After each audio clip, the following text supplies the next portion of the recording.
Assalamualaikum warahmatullahi wabarakatuh. Pada kesempatan kali ini saya Oktaul Nurma Ajida, nomor induk mahasiswa 0512446, Prodi Agribisnis Fakultas Sains Teknik, akan mempresentasikan tentang praktek bimbingan teknis laboratorium kultur jaringan dan biomolekuler BRMP Palma dalam rangka memenuhi tugas praktek 3 metodologi penyuluhan pertanian. Tujuan dari presentasi kali ini adalah memberikan bimbingan teknis mengenai teknis kultur jaringan bagi stakeholder. Adapun sasarannya seluruh stakeholder BRMP Palma. Dalam konteks ini adalah mahasiswa PKL Universitas Negeri Gorontalo tahun ajaran 2025. Jadi masalah yang perlu kita spotlight pada kesempatan kali ini adalah perlunya stakeholder dalam melakukan BIMTEK untuk memberikan pemahaman dan keterampilan praktis yang tidak cukup hanya melalui teori saja. Jadi pada kegiatan kali ini saya akan menjelaskan mengenai kultur embrio. Jadi kultur embrio sendiri merupakan bagian kultur eksplan. Jadi kultur eksplan terdapat kultur embrio dan juga kultur jaringan.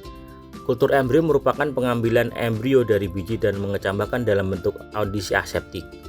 Tujuan utama dari kultur embrio adalah untuk menyelamatkan embrio yang kemungkinan besar gugur atau mati sebelum buah menjadi matang. Dan perbedaan dengan kultur jaringan, suatu metode untuk mengisolasi sebagian besar tanaman seperti sekelompok sel, protoplasma, jaringan, dan organ tanaman untuk ditumbuh kembangkan dalam kondisi aseptik dalam wadah tertentu sehingga bagian-bagian tersebut dapat bergenerasi dan tumbuh menjadi individu baru. Tabel berikut menjelaskan perbedaan antara kultur embrio dan kultur jaringan. Jadi yang ingin saya jelaskan di sini adalah kultur embrio itu secara spesifik dia hanya menggunakan embrio, sedangkan kultur jaringan tidak. Kemudian kalau kultur embrio di sini satu menjadi satu, sedangkan kultur jaringan satu menjadi banyak. Mungkin itu yang secara signifikan perbedaan antara kultur embrio dan kultur jaringan. Tahapan kultur embrio dimulai dari pengambilan eksplan, inisiasi subkultur 1, subkultur 2, subkultur 3, praaklimatisasi, dan terakhir adalah aklimatisasi. Tabel berikut adalah komposisi dari media yang kita pakai untuk kultur embrio. Jadi kita menggunakan media yang dirancang oleh UNS yaitu media Y3, di mana di dalam membuat media tersebut kita harus membuat larutan stok yaitu untuk makro, untuk mikro, iron, dan juga vitamin.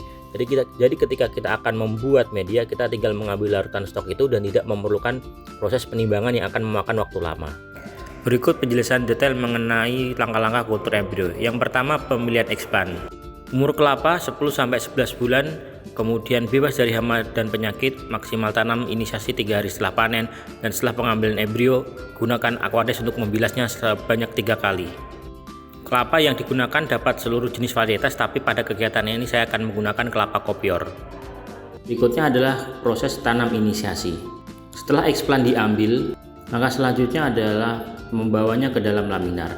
Pastikan semua alat sudah disterilisasi, rendam dengan klorok 20% selama 5 menit. Kemudian embrio dibilas menggunakan aquades 3 kali. Pisahkan embrio dari sisa endosperm buah, kemudian rendam alkohol 70% selama 3 menit. Kemudian bilas ulang dengan aquades, rendam klorok 20% ulang selama 1 menit. Kemudian bilas lagi dengan aquades 3 kali, rendam embrio dengan aquades saat melakukan penanaman. Nah, berikutnya ada subkultur 1. Subkultur 1 usia adalah 4-5-6 bulan. Ciri-cirinya tanaman sudah ditumbuhi tunas, kemudian terdapat calon akar. Lakukan pemindahan media setiap bulan sekali, kemudian potong hostorium pada tanaman. Tahap ini menggunakan media inisiasi, tapi terdapat perbedaan seperti berikut. Fase ini ditujukan